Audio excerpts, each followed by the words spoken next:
биз мындай үй издеп атканбыз, негизи мындай ипотека деп ойлоп атканбыз да, анан шарттарды карасак аябай кыйын азыркы учурда. Анан ушинтип да келечек чыгып калды.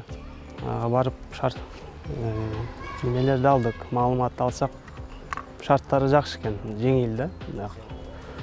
Анан очередке турдук, 4-5 айдан кийин, 4 айдан кийин очередь келди. Анан ошо буюрса бүгүн могу үйдү алдык. Уже госрегистрден переоформление болуп, азыр уже нотариуска залогко коюлду. И уже все, жашай турган болдук буюрса. Кандай баягы ушундай эле оңой жол менен бүтүп калышына кандай сүйүнүп атсаңыз керек сиз дагы? Оңой жол менен бүттү. Анан да проценти жок. Вообще жеңил да, мындайча айтканда. Анан үй жер там алдык. Ошо жер там алдык. Ушу шаардын четинде эле. Анан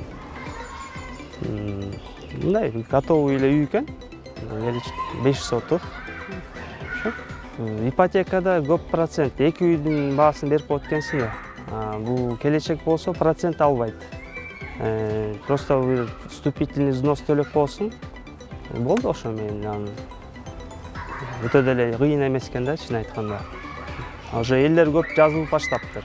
Биз аялы менен экөөбүз негизи максат койгонбуз, кыска убакытта үй алабыз депчи. Анан ошого карата фирмаларды караштырып баштаганбыз да. Анан алар бизге шарттары туура келбей, ушинтип келечекке көрүп калдык. Анан келечектин шарттары жеңил болуп калды биздин үчүн. Сразу очередке турдук.